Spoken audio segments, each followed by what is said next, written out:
So the first order of business is the approval of the minutes. There were 2 meetings in July.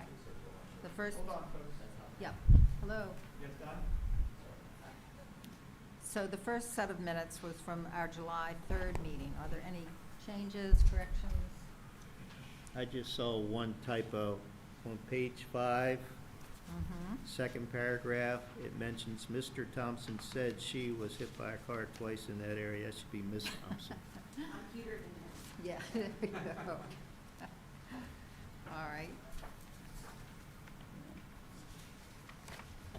And if there are no others, do I have an, Move for approval as amended. Second. all those in favor? Aye. Aye. And then the second meeting was held on July 17th. Are there any corrections, changes? Yep. You have Yes. another one, Jimmy. Page 5, they got Mr. Hyde as Mr. Mudd. It's Mr. Hines. Okay. And that's also on page 6 as well, second paragraph. And then end of the second paragraph, it said Miss Thompson made a comment, but it doesn't state what that comment was. I don't know if it got missed, or we should just strike that, or I guess it's up to Miss Thompson. I don't remember what the comment was either. Okay. It could have been missed, type, I don't know.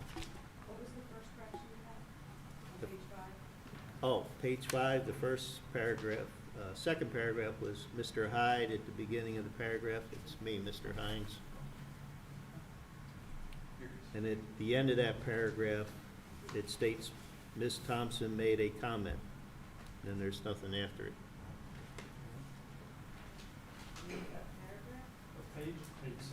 Page 5, second paragraph. Oh, I'm sorry, page 6. Put these readers back on. Yep, page 6.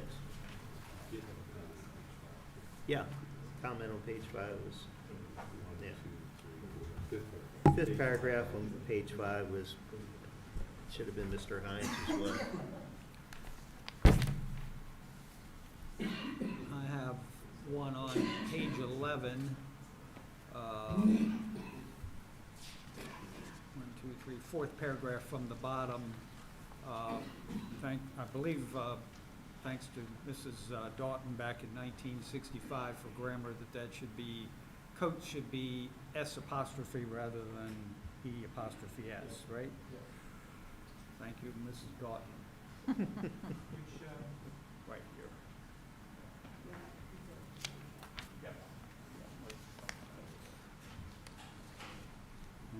Okay. So- Any other? Move they be approved with the various corrections. Oh, there's one.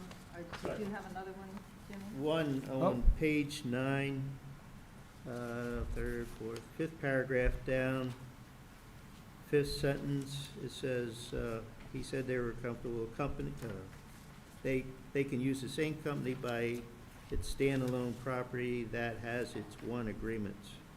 I didn't understand what that meant. Just that one sentence? Yes.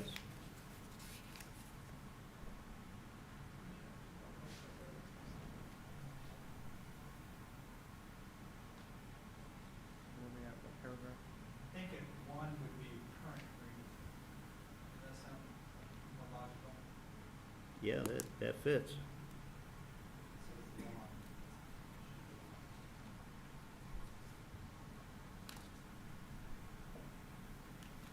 Any others? Any others? Move for approval as amended. Sorry. All those in favor? Aye. Aye. Okay, thank you. Kevin, would you please present what's going to be discussed tonight? Okay, this is a extension of approval for Hartford residences at Hartford Mall, which is considered the second phase of development of the Hartford Mall. It was originally approved on January 4th of 2024, and it's due to expire January 4th of 2026. So this is a little early, but they can make an application to do so anytime. And that the town so far has not received a final plan. We've gotten a signed letter of approval, but we still need a final plan. We still need the record plat for the subdivision. And one of the conditions, or one of several conditions in there, were an adjustment to utilities. And I believe that was shown in your phase 3 already, but it is part of this approval too. So there was also a subsequent review that this planning commission made a couple months after January 4th of 2024, which reviewed the streetscape in front of the multifamily building. That was a condition of this approval, so if there is any action on the extension tonight, it counts towards that too. So, If, just by point of record, if we approve this extension tonight, would the 1 year start tonight or January the 3rd? January the 4th, yes. 4th, even though it's being approved now, okay. Yes. So it would be a year from, so the expiration would be January of '27. All right, thank you. Anyone wish to speak? Yes, ma'am. Mr. Mudd. Good evening, everybody. Good to see everyone. For the record, I'm Christopher Mudd with Venable LLP, here on behalf of the developer of Phase 2, CDP North.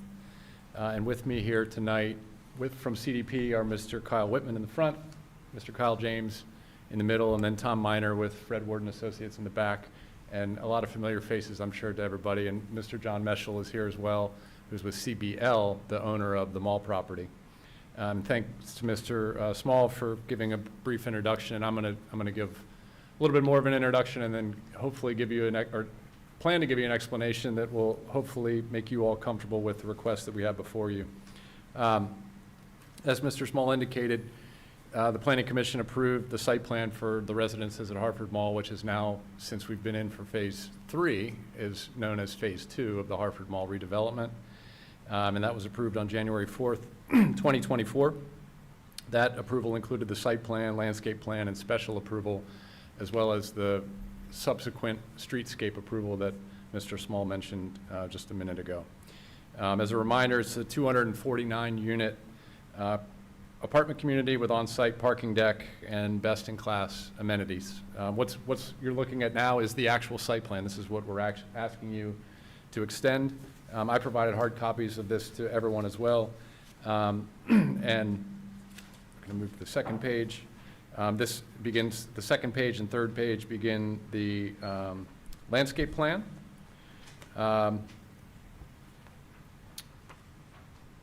The next page in your packet is the record plat that Mr. Small mentioned, which actually, on the schedule that we'll get to in a bit, is due to be submitted tomorrow.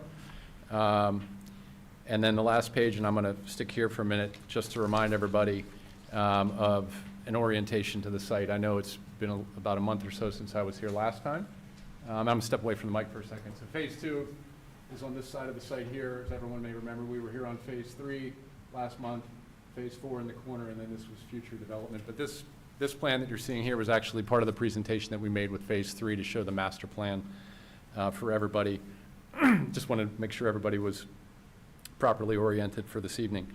So as Mr. Small indicated, a site plan in the town of Bel Air has a 2-year lifespan under Town Code Section 165-73, subsection B9. And that same section allows us to make a request for an extension of the plan. It requires a submission of an application to the Planning Commission, which we've done through Mr. Small, brought us here today. And then that section specifies that only one 12-month extension of the original approval shall be granted. And that's what brings us here today, a request to make this extension for one 12-month period until January 4th of 2027. Interestingly tonight, it's September 4th, and we're exactly 20 months removed from the approval.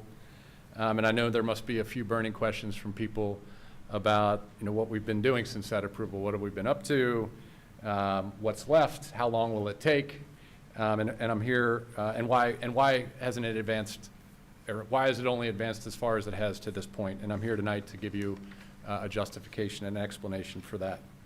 And I'm going to start with the last question of, in a very global way, of why it's taken time to get here 20 months later.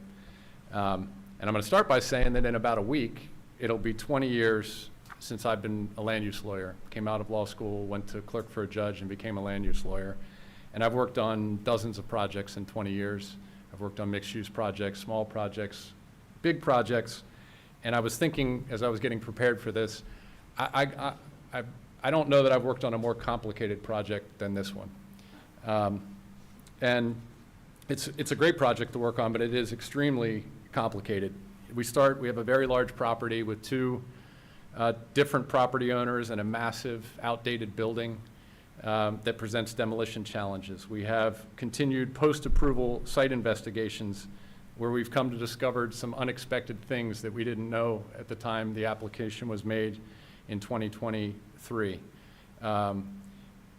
We add to that fact that we find ourselves now in this phased development approach to redevelopment, and that in and of itself is complicated. I'm going to talk more about that this evening. And then it becomes even more complex when the different phases are to be owned, developed, and operated by different developers and operators. A lot of moving parts, a lot of people, a lot of lawyers that we've worked with Ms. Thompson on a number of things, and I'll talk more about that as well. And all this is simply made for a challenging landscape that CDP and their investors and lenders have had to grapple with as they've worked toward facilitating approvals and releasing funding in full pursuit of permits for construction. And more specifically as to these time-consuming issues we've faced to date, Mr. Small noted that there were a number of conditions. There are actually 10 conditions to your approval in 2024. And almost immediately after that approval, CDP set off to work on two of what I'll call the gating conditions, basically. And they were pertaining to agreements that were required to be negotiated between CDP, the town, and the other owners and developers of the other phases of this project. These agreements took 11 months to negotiate. And a lot of that has to do with, and that's nearly half of the 2-year window that we're talking about here. And fortunately, with the tremendous help of Mr. Small and Ms. Thompson, we got those agreements. And Liz, I think, can certainly attest to the fact that when you're dealing with 3 different lawyers of 3 different owners, plus Liz, the back and forth in negotiations were significant, and it took a long time. But Liz got us there, and thank you for that. Secondly, we had to resolve a very important issue of facilitating the future project's connection to the sewer system. And again, with Liz's amazing help, we were involved. It involved yet another lawyer and another private property owner, but we were able to resolve that issue as well to facilitate an easement to make connection to the sewer system in an efficient way for this project, which was great. And then along the way in that exercise, we discovered some on-site areas where easements had never been conveyed, so we cleaned that up as well. So a lot of paperwork, essentially, before we even hit the pavement with the idea of permitting and things like that. And when you add these concrete issues to the fact that a project like this takes a significant amount of capital to deploy, and by significant, just for your interest in education, I suppose, the apartment building itself, just phase 2, is going to be $100 million of investment to build. And so when CDP's seeking funding for that, you have basically a combination of conventional lenders who are going to lend about 70% of that amount, and then 30% comes from high net worth individuals, private investors. And people who are making those types of investments just don't do it on a whim. They want to make sure that when they're doing it, they seek to eliminate and to mitigate risks. They want to make sure there are certainties in what they're investing in. And the items described above are big risks that you would be asking these folks to take on and deploy money and to sign off on a deal without knowing things like that, like the sewer easement and the agreements with the other property owners. And so further, while not concrete risks like an agreement or the sewer connection, these capital partners also look at a project like this where there are multiple critical pieces, right? We have residential, and when this project started, it was residential and the rest of the mall was going to become retail. And these capital partners say, well, that's great, but they want to have some measure of certainty and expectation that that's going to come to fruition as well. And I think everyone here agrees and understands and knows, and it's why you've been so, I think, why you've found a way to support this project and approve these plans. We've got a dying mall, right? And the proposal for the residences at Hartford Mall was built essentially in concert with the idea that this remaining acreage was going to be commercial, or at least a critical mass of it was going to be redeveloped to commercial. And that's so that the people who live there can walk right out their front door to any number of great uses. And I was here a couple times this month on behalf of the Phase 3 developer, and I was talking about how a place like Whole Foods and the top-notch commercial tenants that they want are likewise expecting that people are going to live that close to them. And the reverse is the same here. The folks and the investors and the people who want to invest in the residences want to make sure that the rest is going to go on. So it became increasingly important for these folks to see Phase 3 come to fruition, which happened with your help, thank you, this past summer with that approval. And so that keeps the momentum going for this project. And I can tell you from experience on other mixed-use projects where components are to be constructed by different developers, that there's a massive amount of coordination that needs to happen between to deliver components in an efficient and effective way. And CDP has been spending time these last 20 months ensuring that everyone can execute what they've presented to the town through this phased approach. And they're doing that not only that they can execute, but they want to make sure that their partners and the other folks can as well. So I hope now you're starting to understand and get a feel for all these overlapping layers that CDP and their capital partners have been grappling with over the past 20 months, and that you're understanding a little more about why I explained at the top of my presentation that this is truly one of the most complex projects that I've had the chance to work on. And when lenders look at something like this again, $100 million to give, they likewise need to get comfortable with that transaction. So I've talked enough about all of this. I think that these complexities, and you're listening to me and you're probably thinking, has CDP done nothing for the past 20 months? Have they not spent a dime and just waiting around for the full speed ahead? And that's not the case. And we gave you also in your packet this list from Fred Gordon Associates so that you can understand the top half of this sheet, and if everyone can't read this, it should be in hard copy in front of you. But the top half of this sheet are showing all the milestones that Fred Ward has hit and the approvals that they've obtained and the submissions that they've made to date, which include, obviously received the Planning Commission approval, and we've provided road packages and utility packages, and we've been working with the state and the county on traffic impact analysis and stormwater management design, and we have the record plat that we've been working on, and water plans, and I've already talked about the road plans. So it gives you an idea of the types of things that we've been moving along, even in the face of some of these challenges that I've been talking about. So it's not that they've been sitting here doing nothing. They have been doing certain things. And as the Phase 3 approvals were positively advancing over the summer, CDP released their project architects to complete the building permit submittals, also known as construction drawings or CDs. And I'll note, and I think Mr. Small can probably confirm for you, that this CD phase, this construction drawing phase, is typically the most expensive part of pre-development efforts. It literally costs $1.5 million or more on a project like this to prepare, to prepare the drawings necessary to get building permits for a building like that. And so hopefully you can understand now why an applicant on a project as large as this one, with so many unknowns, so many players, some early impediments, would take some time before deploying resources necessary to advance such an expensive task like that. And I know my presentation to date, or up to this point, has been full of a lot of explanation and a lot of build up to the what now question, and what's left and how long will it take. And looking back at the Fred Ward schedule, that's what the second half of this is meant to do. And as I mentioned earlier that we have a record plat that's gonna go in tomorrow. Is that still happening, Tom?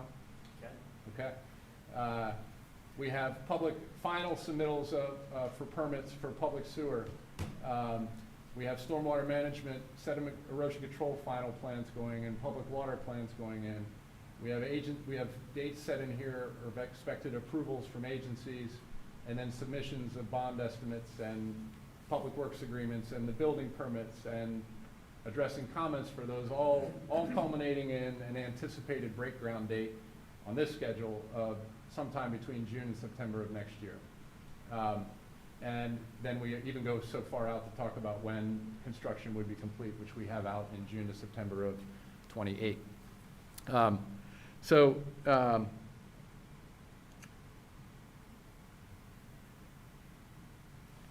Sorry, lost my spot. Ultimately, I hope that you can appreciate that based on CDP's experience to date, they still don't know. There's still certain things that we don't know. So how many reviews are remaining on these submissions that we're making? How quickly can we resolve comments from agencies? And so as we laid this schedule out, that's why I think we have a pretty good grip on the things in the early stages of what remains. And we actually have what we think are relatively hard dates for when that's done. And then as it gets later into the permitting and construction commencement, that's where we have ranges, and that's meant to accommodate the fact that we, at this point, don't know what we don't know. But one thing that we do know, and what we're here to tell you tonight, is that CDP they remain fully engaged. All of their consultants are fully released. They've all been instructed to move forward with expedient pace, and CDP is working diligently to deliver this project as quickly as possible. We also know that it's not possible to complete all these remaining tasks that you see here. It's literally not possible to do that by January 4th of 2026. And that's why we're here. We need the extra year provided for under the town code in order to obtain building permits and to commence construction of this project. And I can tell you that CDP, and they can tell you, they're really excited to be in this position. What was a concept and a dream in early 2023 is now reality, and we can't wait to see it to the end and keep this transformational project growing, or rolling, I should say, in Bel Air. And I think this is an amazing opportunity for everyone involved. I feel fortunate to be a part of it. I hope you all do too. And I want to thank all of you. I know it's been a lot of time. You spent a lot of evenings with us. I wasn't even here for the meeting in 2024, which I understand was quite spirited, or maybe 2023. But, we had some good discussion on phase 3. And it's been a lot of time that you guys have had, and we're very much appreciative of that. We're appreciative of Kevin's time and Liz's time as well. And we hope that you all agree to grant this extension. May I ask, have you been able to get the additional 30% of capital investments? This is Mr. Whitman. Hi, Kyle Whitman, 1 Olympic Place, Towson, Maryland. Okay. Is that right? Did I do that right? We're good? Give it all. Okay. Good. Yes, we've actually secured all funding. This is kind of the last linchpin of all of that. So it's just all teed up, ready to go, get the extension, and we'll continue doing what we do. So it's kind of, we're not sequential in everything that we do. Some stuff runs concurrent, but when we talk about investing our own money and people that that trust us with their money, we have to do our due diligence, our risk mitigation. It's very standard stuff. So they're comfortable with where we're at. We're ready to push it forward. As Mr. Mudd says, we're extremely excited about this. There's been a lot of hard work from everyone involved, and so we're very grateful to be at this spot. And any other questions you have, be happy to answer. So you, It's all been raised. A lot of it's our own money and our own partners' money. The debt side is actually the bigger piece, being 70% of the total capital, and that's been committed to as well by Wall Street, banks and stuff like that. So. I have a question for Mr. Mudd and Mr. Small. I know this is phase 2, and we met last time on phase 3, and it came up, traffic was a big issue for me, and I understand there was a traffic study being done.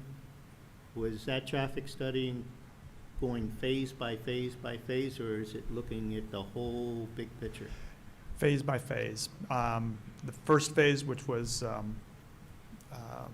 Shops at Hartford Mall, had a traffic study done. When residences came in, they submitted a separate traffic study, and then when Phase 3 came in, it was a separate traffic study. And the reason behind that is that background traffic changes. So each time, they have to recount those same intersections, which I'm sure is frustrating to them.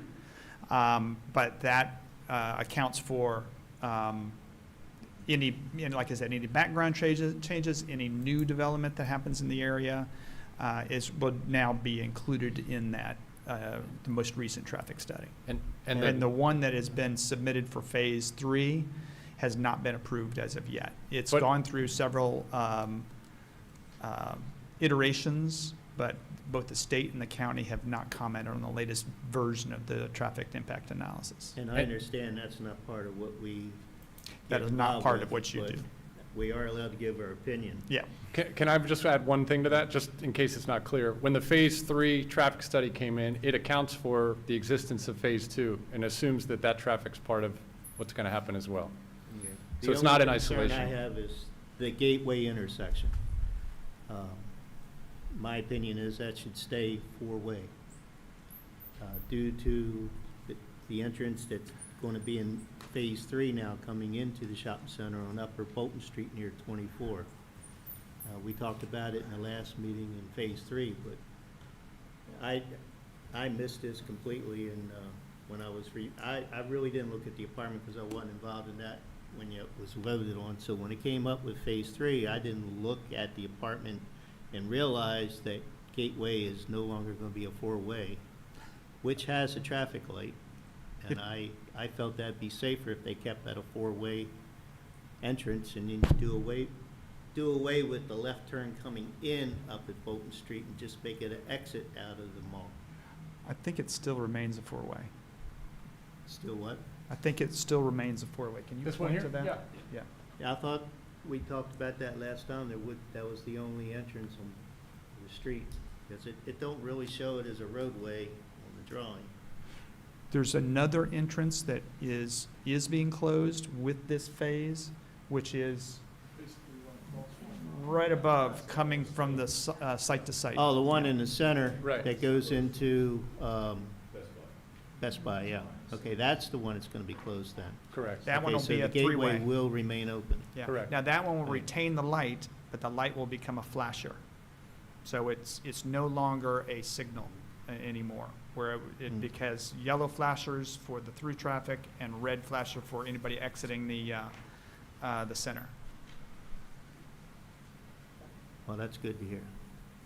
I hope no one uses the entrance up at Bolton Street. Because I think after a few accidents occur, police department's gonna want that shut down, I'm almost guarantee it. Just my opinion.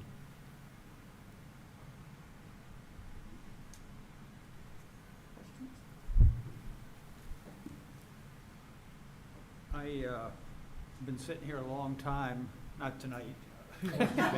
You weren't too bad as attorneys go. keep it short. And we have routinely approved extensions. I can't recall a single request for an extension that we didn't approve. That alone would not be a good enough reason to vote for an extension, but that's one of the reasons. I will point out that in the original approval, something we knowingly put in was condition number 6, that 50% of the area total project will remain commercial. And we did that because we didn't want the whole place over there to become an apartment farm. Correct. And so Phase 3 kind of makes that, it's still a valid consideration there, but that has now been met. The numbers are already there. You referenced the process of, you were fortunate not to be here for the original 3 public meetings and lots of public input. Most of it, frankly, was opposed. Most of the opposition really, though, had no bearing on no connection to the comprehensive plan or to the development regs that the town and that this body is governed by. And after the 3 public meetings, we in the cool of the night, and it was a very cool night, it was January the 4th, we did approve this project. And it's not surprising that it's, given the complexity of it, lots of process, lots of negotiating and working out significant details. It's not surprising that it has moved along, especially when you're, I think understandably, trying to coordinate certainly with Phase 3 and maybe even to some extent with Phase 1.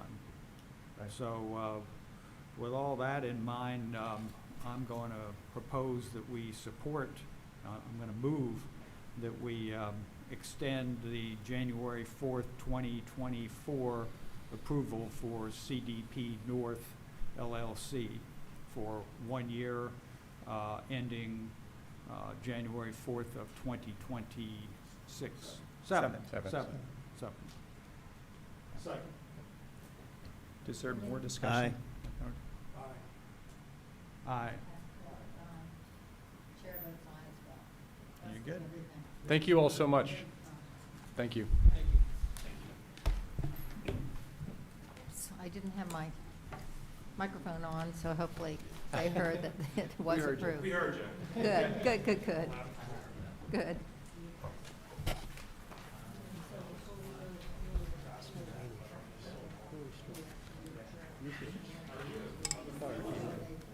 Yeah, oh, good stuff.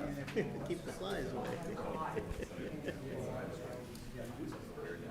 Like pancakes are usually that's an antifreeze smell or free on. All right. Excuse me, but the meeting is still going on, so, sorry. Thank you. That's okay. And our biggest culprit is Kevin. It is. Really pleased for you all. Thank you for everyone. Thank you. Yes. Okay, do I have a move for the adjournment of the meeting? All those in favor? Aye. All right, thank you.